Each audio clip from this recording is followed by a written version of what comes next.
बड़ी मेहनत और लगन से उसने इसका विकास किया है, और तुम केवल मौज मस्ती के लिए क्या करेगा? नहीं, मुझे चाहिए। तुम दोनों भाइयों में आपस में मनमुटाव हो जाएगा। कुछ भी हो, मुझे ये बगीचा चाहिए। तुम्हें हम ऐसा और दूसरा बगीचा बनवा देते हैं, मुझे तो यही चाहिए। राजा ने समझाया, इसके पिता का राज्य है, उनने मुझे राज दिया है, वास्तव में तो यही अधिकारी है, और तू हट करता है। नहीं, मुझे तो यही चाहिए। बेटे की हट कहो, पिता को झुकना पड़ा। उनने कहा ठीक है, यही दिला देंगे, यही दे देंगे।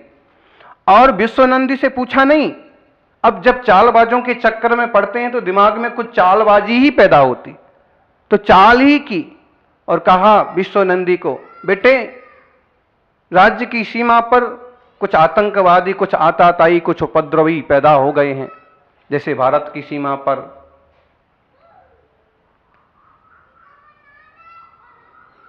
पीओके में हमेशा चलता रहता है। मैं जा रहा हूं और उन सबको खत्म करके देश की सीमाओं को सुरक्षित करता हूं। विश्वनंदी ने बड़ी विनय से कहा, काका आप कहां जाएंगे? हमारे होते हुए आपको कहीं जाने की जरूरत नहीं है। आप हमें आदेश दीजिए, दुश्मनों को, आतंकवादियों को हम चुटकियों में खत्म करके आते। बलशाली थे, प्रेम भी था। ठीक है, जाओ, तुम जाओ। और उसको युद्ध के बहाने, सीमा रक्षा के बहाने रवाना कर दिया। यहां अपने बेटे को बगीचा सौंप दिया, दरवाजे खुलवा दिए। बातें रुकती नहीं हैं। परिवार इसी तरह से टूटते हैं। छल कपट किया या उल्लू बनाया, फिर दूसरे सब समझने लगते हैं कि बराबर नहीं कर रहे हमारे साथ। परिवार बनाए रखना है तो कभी कपट मत करो। बंटवारा भी करना है तो ईमानदारी से, विवेक पूर्वक, उनकी योग्यता के हिसाब से उनको दो। आप बहुत सक्षम हो तो जरूरी नहीं है कि आप बड़ा घर ले लो। हम सक्षम हैं, घर छोटे भाई को दे दो, हम कमा के एक नया घर बना लेंगे। और इस तरह की प्रवृत्ति करेंगे तो परिवार बंधे ही रहते। और नहीं, मैं बड़ा हूं, मेरे को सारा मिलना। विश्वनंदी ने नहीं किया, उदार रहा उस भाव में। जब वापस आया, उसके लिए रास्ते में ही मालूम पड़ गया कि आतंकवाद, आताताई कोई नहीं है, सिर्फ ये बगीचा को हथियाना था, इसलिए मेरे को रवाना किया। फिर भी कुछ संकट थे तो उनको मिटा करके हाथों हाथ वापस आया। सीधा अपने बगीचे पर गया। उसको देखते ही सारे द्वारपाल, सारे सैनिक हट गए, भाग गए, और सीधा अंदर घुसता गया। किसी की हिम्मत नहीं पड़ी कि उसे रोक सके। एक तो अधिकारी, दूसरा बलशाली।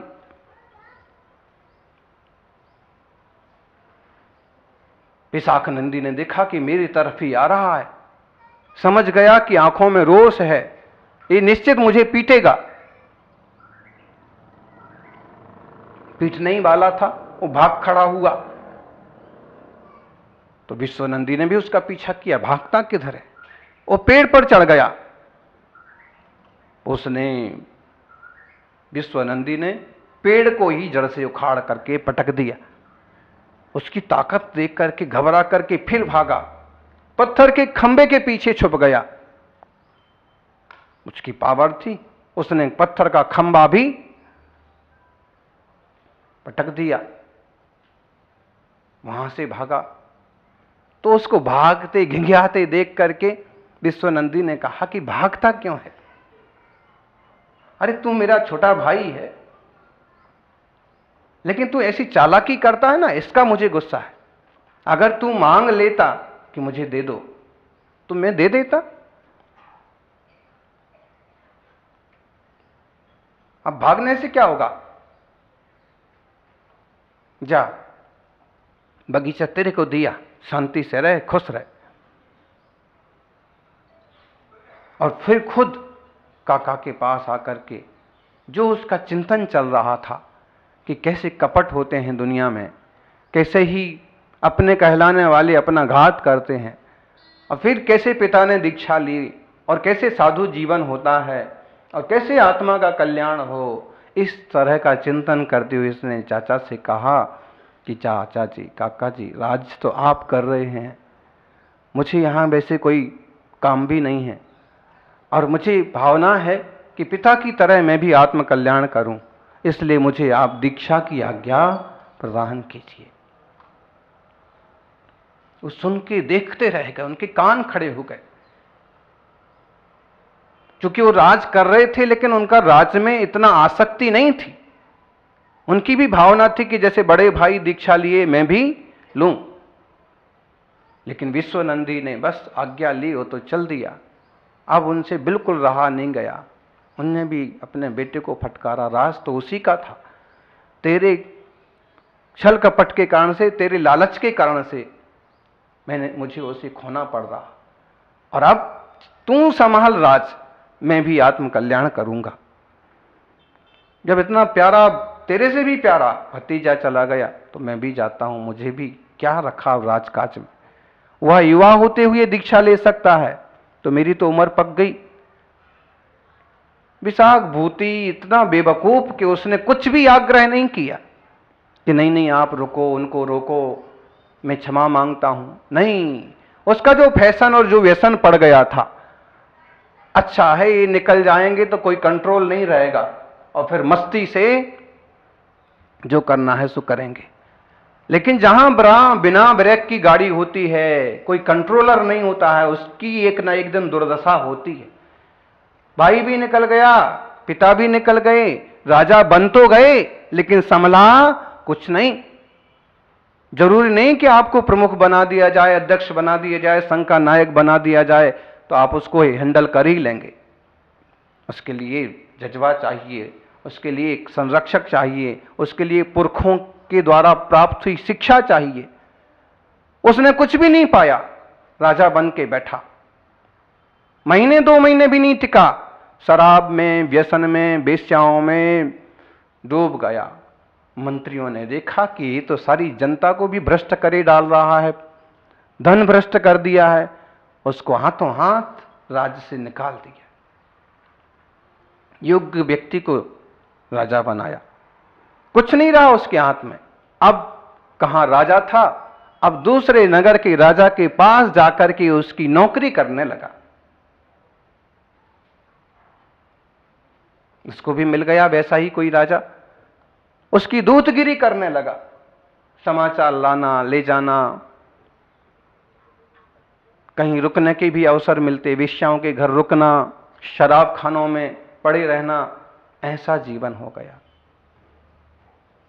कैसे जीवन पतित होता है उसका उदाहरण, कैसे जीवन उठता है उसका उदाहरण। विश्वनंदी उठना चालू हो गया और ये भी उसका भाई है, ये पतित हो रहा। एक बार यह मथुरा गया था राजा का संदेश लेके, वेश्या के कोठे पर घर पर रुका था, छत पर घूम रहा था। तभी विश्वनंदी मुनिराज, उसके बड़े भाई एक तरह से, वो निकले आहारचर्या के निमित्त। उसने देख लिया, देख करके हाथ जोड़ के दौड़ के नमस्कार करना बहुत दूर रहा।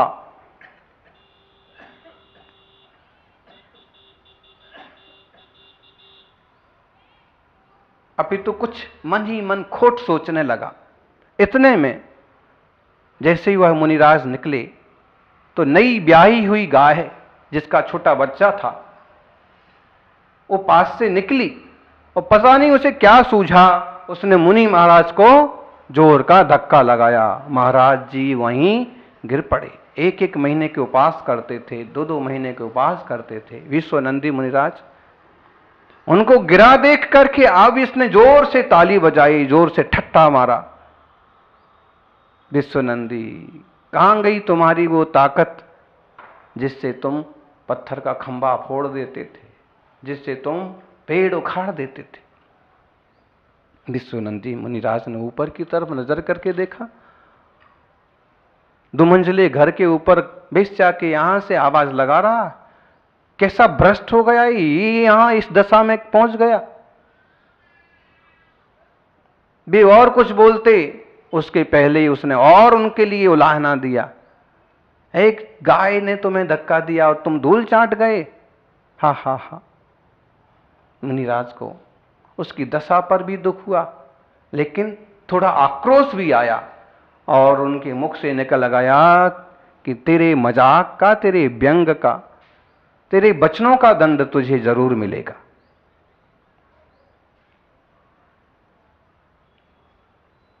लंबी साधना, बड़े उपास और क्लेश के कारण से शरीर ज्यादा नहीं टिका, उनकी समाधि हो गई।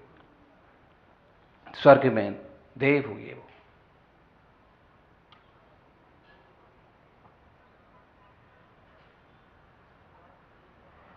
महाशुक्र स्वर्ग में देव हो गए।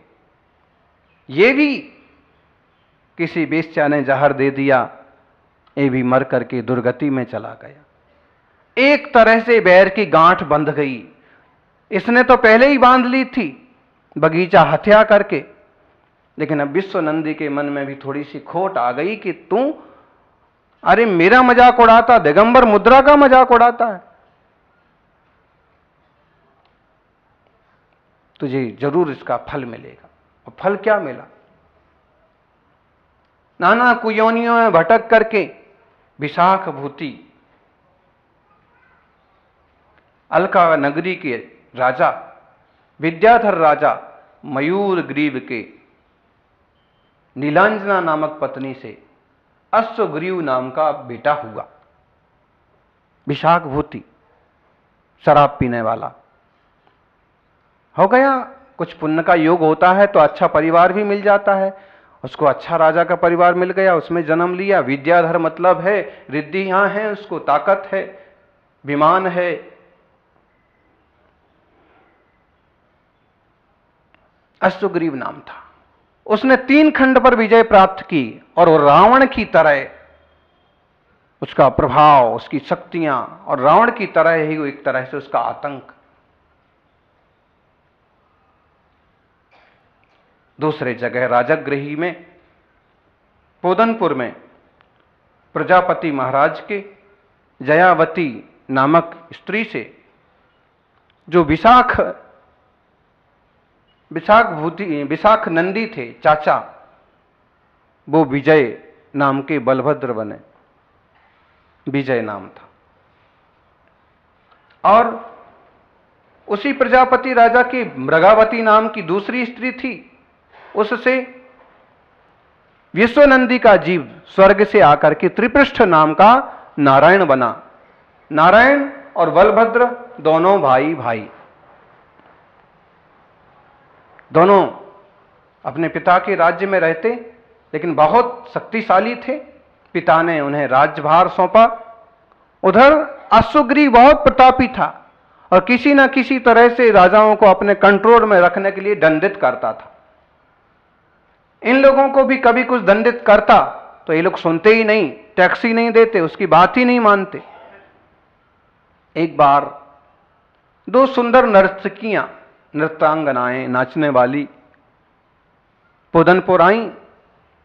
इन दोनों भाइयों को भी मालूम पड़ा, ये भी मालूम पड़ा गुप्तचरों से कि ये दोनों अश्वग्रीव के द्वारा रखी गई हैं, उनके पास जा रही हैं। त्रिपृष्ठ ने कहा कि हमारे राज्य की संपदा हमारे यहां आई हुई, ये अब कहीं नहीं जा सकती। लोगों ने समझाया, मंत्रियों ने समझाया, अश्वग्रीव नारायण है, खतरनाक है, अपने लिए खतरा पैदा हो जाएगा। लेकिन त्रिपृष्ठ जो विश्वनंदी का जीव, होनहार महावीर, वो भी उस समय वैसे ही कठोर पिछले भाव के संस्कार थे ना, दुश्मन है। इसने कहा था कि तुझे भी फल मिलेगा, और उसने गाली दी थी कि कहां गई तेरी ताकत। आज दोनों बड़े बड़े राजा नारायण प्रति नारायण के रूप में सामने आ गए। जब अश्वग्रीव को मालूम पड़ा तो उसने सेनापति को दूत बना के भेजा उसने भी आके कहा कि तुम जानते हो किसके सामने तुम सीना ठोक रहे हो? अश्वग्रीव। तो त्रिप्रष्ट नारायण ने उसका मजाक बना दिया। अश्वग्रीव मतलब घोड़े की गर्दन, खरग्रीव मतलब गधे की गर्दन। अरे गधे और घोड़े जैसे लोग दुनिया में बहुत हैं, हमारे सामने किसी का कुछ चलने वाला नहीं। अगर तुम्हारे राजा में दम है तो इन दोनों नर्तकियों को हमारे यहां से छीन के लेके जाए तो जाने। ईगो बहुत होता था लोगों को, आज भी होता है। सुग्रीव ने क्या था?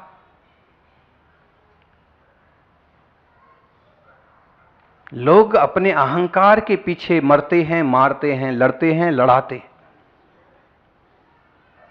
इजराइल में एक छोटी सी जगह ऐसी है कि जहां हजारों लोग मारे गए उस जगह को पाने के पीछे। हमारे देश में भी कई सारी चीजें ऐसी हैं, जगह ऐसी हैं कि जिनके पीछे लोग सिर्फ ईगो, अहंकार। क्या हुआ? अश्वग्रीव ने आक्रमण किया, तरह तरह की शस्त्र विद्या का प्रयोग किया। ये दोनों भाई भी बड़े शक्तिशाली थे। युद्ध हुआ। अंत में जब अश्वग्रीव ने चक्र घुमा करके छोड़ा तो यह त्रिपृष्ठ नारायण जो था, ये नारायण, इसके हाथ में आ गया चक्र। इसको काटा नहीं, इसके हाथ में आ गया। इसने वापिस चक्र अश्वग्रीव पर फेंका, वो मारा गया। नारायण कौन बना? त्रिपृष्ठ नारायण, विजय बलभद्र भाई। बरसों राज किया, लेकिन अभी इनका भी अहंकार कम नहीं हुआ। अगर रसोइये ने गरम गरम खीर परोस दी तो वह गरम गरम खीर उसके ही मुंह में वापिस जबरदस्ती घुसा दी। अगर काम करने वाले ने पान पर जरा सा चूना ज्यादा लगा दिया तो हाडी भर, लोटे भर चूना ही उसको पिला दिया, चाहे वो मरे। इस जीव की भी क्रूरता कम नहीं हुई अभी।